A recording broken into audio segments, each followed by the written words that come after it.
I love driving. It's just the place I find myself most at peace. And as such, when the opportunity for a road trip presents itself, I'm all in. Since I got my license at age 16, I've driven over 2 million miles in over 500 different cars, and I won't stop until they take my license away. Not that they haven't tried. The best part of a road trip, though, is the company you keep and the memories you make, which is why, given the option, I'll always choose a road trip with friends over a solo mission.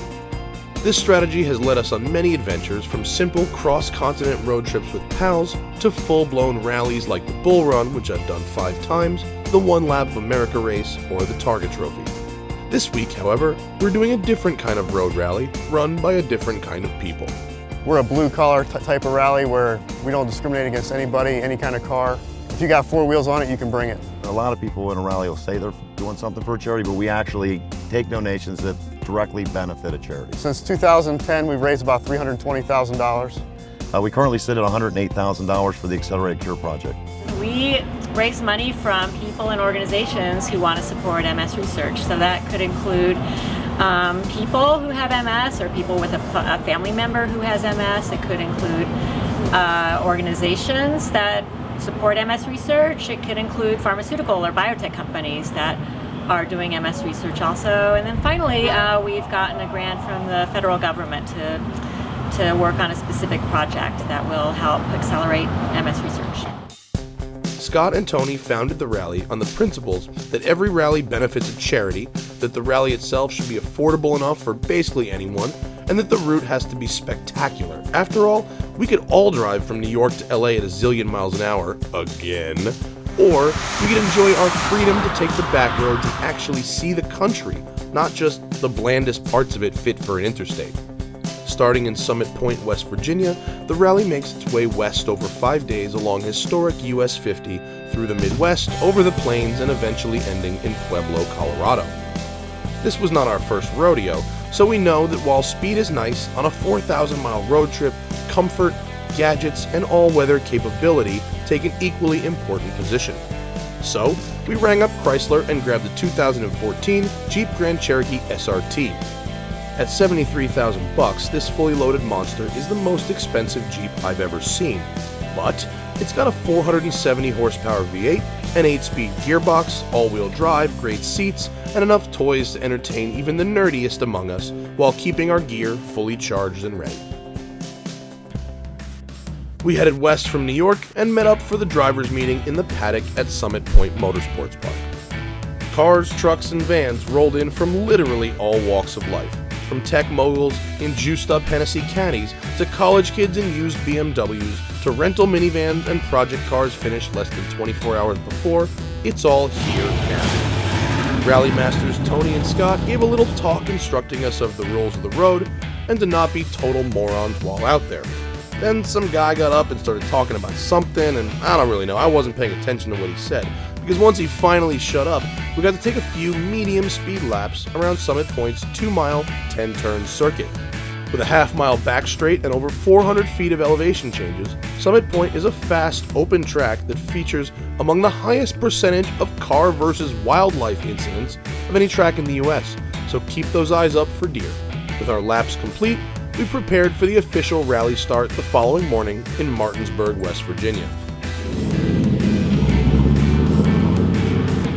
Now that we're here and ready to rally, here's how it all works. Each morning, you're given a route card with the day's checkpoints, which must be deciphered using a photo and a brief description. Phones, iPads, all that stuff is allowed. Your timeout is marked on your card by a judge, and you set off. The 3 teams to complete all the challenges in the least amount of time are on the podium for that day. Sounds simple, right? Of course, there's a couple of twists. The first is that you can only be on the podium once for the whole trip. So if you're the fastest car on day 1, you can pretty much just cruise the rest of the rally, enjoy the sights, and know you'll have a trophy at the end. The benefit of this is that you can actually take time to stop and check out some of the more interesting checkpoints along the way without feeling rushed. Here, they want you to see stuff. You go for it 1 or 2 days and spend the rest of the time as a tourist. But if you get a moving violation, speeding ticket, or whatever at any point during the rally, you're DQ'd. That means good navigation, quick sleuthing, and keeping a low profile from the law are far more important than the standard gumball, bull run, high-speed antics we're used to. We departed Martinsburg under a perfect Appalachia sun in search of our first checkpoint, the Confederate War Memorial in Romney, West Virginia. These are some of the better route cards I've actually seen because they tell you the entire day's stops, so you don't have to rush at every single checkpoint and freak out and find it. You can find them all ahead of time while you're on the road and give you something to do. The key to a good rally is good roads. It doesn't matter if you've got 10 Veyrons, it doesn't matter if you go to clubs every night with bottle service, you go on a rally to drive. This is a good road. I never would have come here unless I did the rally. That's what you want out of a rally, going places that you normally wouldn't have gone, but that someone has gone through the trouble to find for you, so you can bring your sports car, or in this case, sports Jeep, and whip said roads. He's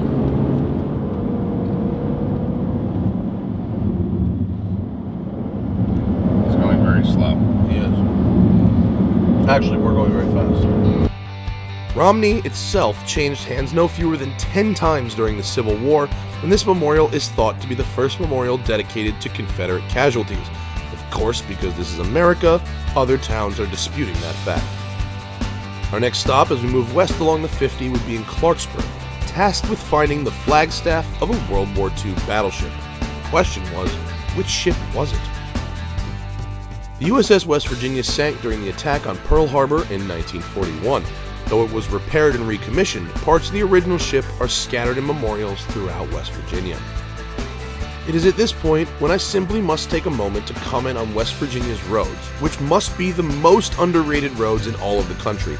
Never before would it occur to me to actually go to West Virginia to drive a sports car, but the rolling hills, lush greens, and glass-smooth tarmac make this state a driver's paradise. He put the ripcord in his pocket like a car key. 60 miles down the road, we arrived in Weston, Virginia, home of the famous and very creepy-sounding Trans-Allegheny Lunatic Asylum.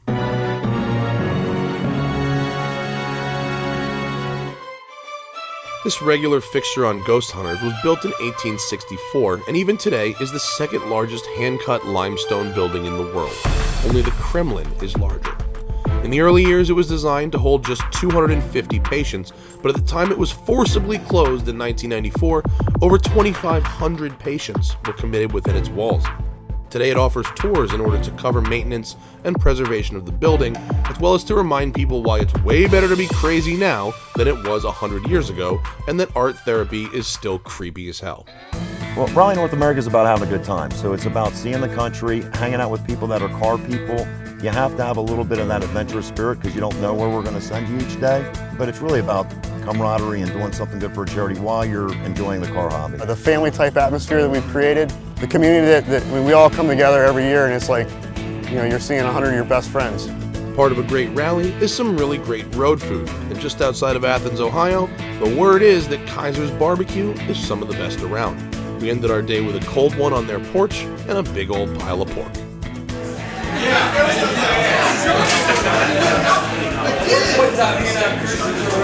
should eat that. That's good. Athens, Ohio is home to Ohio University. It's 25,000 people, and it's a lovely little college town. And as we got on the line, we were ready to get the hell out of there. Our route card indicated we needed to find some old warplanes, and 25 miles outside of Cincinnati, Ohio, the Tri-State Warbird Museum has got plenty. This historic aviation museum and preservation center is not only a place to look back into our history, but also where experts and volunteers work together to maintain and restore these aircraft to like-new flying condition.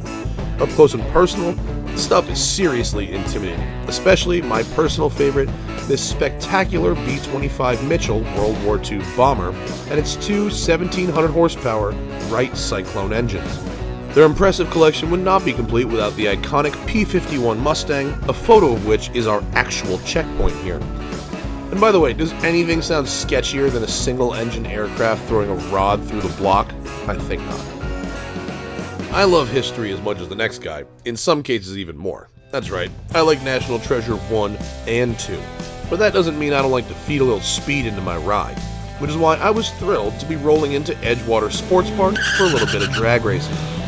Technically, completing the checkpoint only required doing one pass, but as anyone who's ever attended a press event with me knows, if you invite me to a racetrack, I will be staying until you ask me to leave. We're going to find out how this thing does against a BMW X1, which is basically a tall 3 Series. It's been modified for the rally. So it's got some basic bolt-ons, it's got a few things.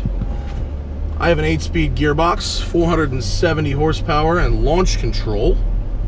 If I can get it set up properly, let's go into manual mode. Here we go.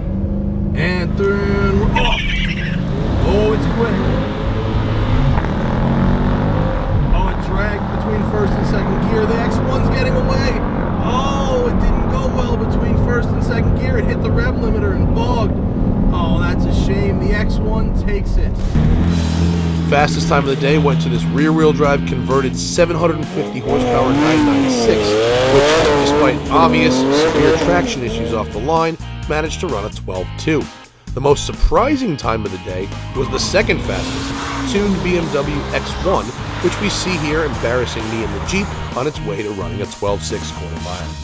Conditions were clearly off for optimal drag times if nobody could get into the 11s. We faced 90-degree temperatures and a 20-mile-an-hour headwind, but still managed to lumber the 5,200-pound Jeep down the quarter mile in 13.6 seconds. Eventually, I was asked to leave, and we made our way towards Beers Auto Sales. According to the route car, this was the mecca of American signage. You could spend a whole day in this place just digging around, but I decided I wanted some signs, except the dude wouldn't sell. This is a car dealership. Have you ever seen a car dealership with nothing to sell? I could walk into my local Chevy dealer right now and buy the manager's desk for like $50, but this guy won't sell the stuff everyone wants. I don't know. I guess I'll keep looking. So he sees us, he's like, oh shit. And he's like, whoa. Whoa. And I'm like, oh, we're gonna nail this gig.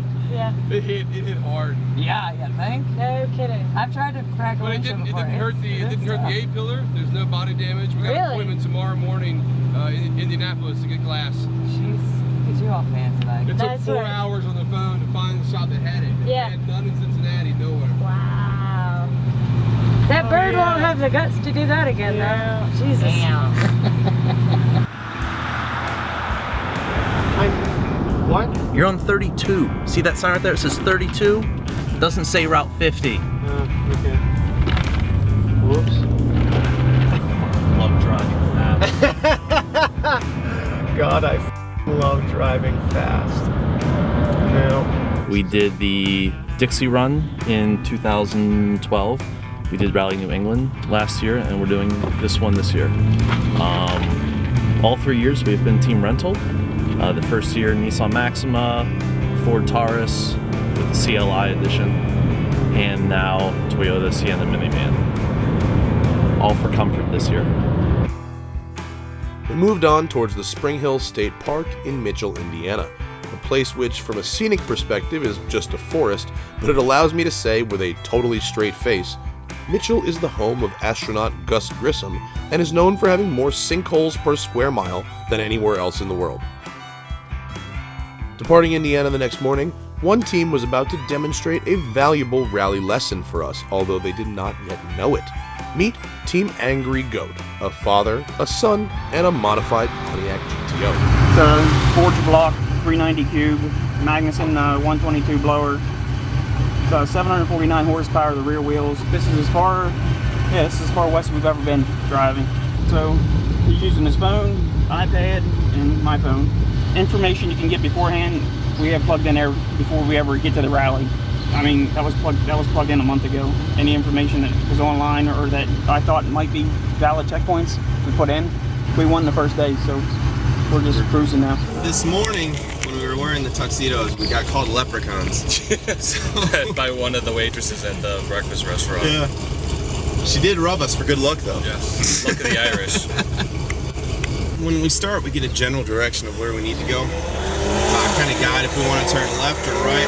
straight. Although yesterday we made a little bit of a bad decision and started heading northwest. We made a few navigational errors yesterday and set us back kind of far in the beginning. So we learned our lesson this morning. We pull over a little bit, stop for about 2-3 minutes, and go from there and see where we can wind up. You see, when looking for locations based on photos and clues, you also need to use a little bit of common sense. In this case, our clue is a photo of an old rickety bridge rumored to be haunted. The clue is supposed to point you to the Wabash Cannonball Bridge, about 5 miles south of US 50 in Vincennes, Indiana. Observant ralliers would have noticed by now that basically all the clues are either located on or immediately nearby US 50. These two drove to another haunted bridge, the Airtight Bridge, 93 miles off course and 60 miles from the 50 in Ashmore, Illinois. The bridge, the name of the bridge is Airtight Bridge. Correct. 123 miles. 123 to the bridge and it's 111 to the track. It's an airtight road, Ashmore, Illinois. Oh man, even more dirt road. Fantastic. I think we detailed the car this morning. The bridge.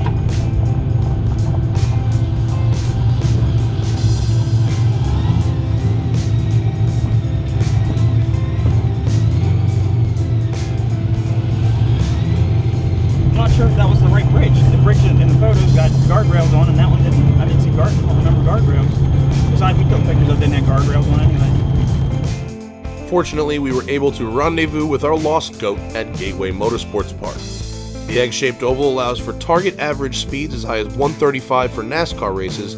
The Jeep was good for about $120. Our thirst for speed temporarily quenched, we continued west 140 miles to the Canterbury Hill Winery outside Jefferson City, Missouri. On a recommendation from a lovely young lady who worked there, I tried the King's Choice, apparently a local favorite. And I'm going to pair my King's Choice with this chicken finger, because I'm a classy gentleman.